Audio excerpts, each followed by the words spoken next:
Hello जी guys, कैसे हैं आप सब। आज की कहानी है जीजा साली ओयो होटल।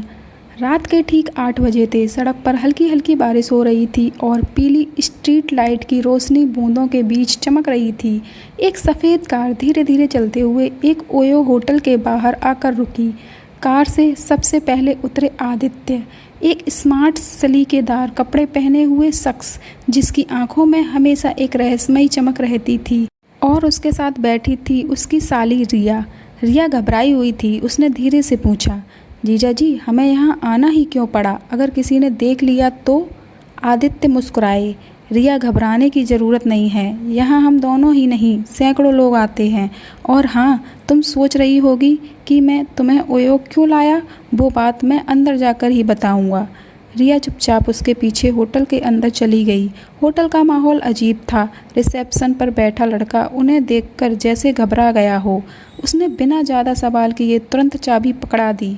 कमरा नंबर 203, होटल का कमरा। दरवाज़ा खुला तो कमरा अंदर से आरामदायक और सलीकेदार लगा, लेकिन रिया के मन में बेचैनी बढ़ती जा रही थी। उसने फिर सवाल किया, जीजा जी, आखिर आप चाहते क्या हैं? मुझे यहाँ क्यों लाए हैं?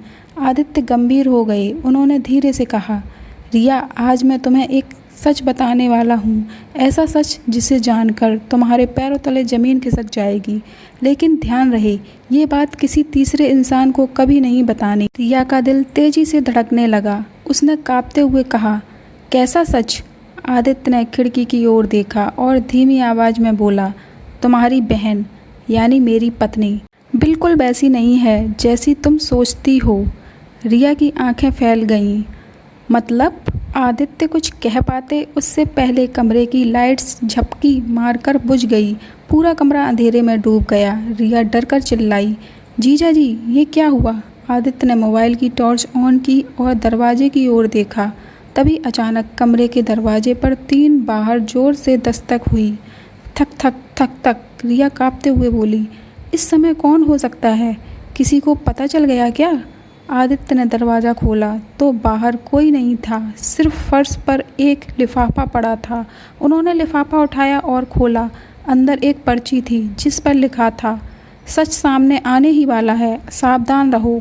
रिया का गला सूख गया। जीजा जी, ये सब क्या है? कौन हमें देख रहा है? आदित्य ने होठ भींच लिए। रिया, मैं जो कुछ बताने वाला था, लगता है किसी को पहले से पता चल गया है और वो हमें चुप कराना चाहता है। रिया और घबराने लगी। उसने कहा, हमें यहाँ से निकल जाना चाहिए, ये जगह ठीक नहीं लग रही। लेकिन आदित्य ने उसका हाथ पकड़ लिया। नहीं रिया, अब बहुत देर हो चुकी है। अगर आज सच सामने नहीं आया तो शायद कभी नहीं आ पाएगा। इतना कहकर आदित्य ने बैग से एक पुरानी डायरी निकाली और रिया के हाथों में रख दी। ये डायरी तुम्हारी बहन की है। इसमें ऐसे राज छुपे हैं जिन्हें सुनकर तुम्हें यकीन भी नहीं होगा। रिया ने कांपते हुए डायरी खोली। पहले ही पन्ने पर लिखा था, अगर ये डायरी किसी ने पढ़ ली तो मेरी ज़िंदगी बर्बाद हो जाएगी। रिया अभी कुछ समझ पाती उससे पहले खिड़की का शीशा अचानक टूटकर बिखर गया। कमरे में किसी ने बाहर से पत्थर फेंका था और उसके साथ एक और पर्ची अंदर आ गिरी। उस पर लिखा था, डायरी बंद करो वरना अगला बार तुम पर होगा। रिया चीख उठी, जीजा जी, ये कौन लोग हैं? आखिर ये सब खेल कौन खेल रहा है? आदित्य गुस्से में भर गए। जिसका मुझे शक है, अगर वो सच निकला तो सब कुछ बदल जाएगा। रिया ने कांपती आवाज़ में पूछा, कौन है वो? जीजा जी, किस पर शक है आपको? आदित्य उसकी आंखों में देखकर बोला, तुम्हारी बहन पर, तुम्हारी अपनी ही बहन पर। रिया जैसे बिजली के झटके से पीछे हट गई।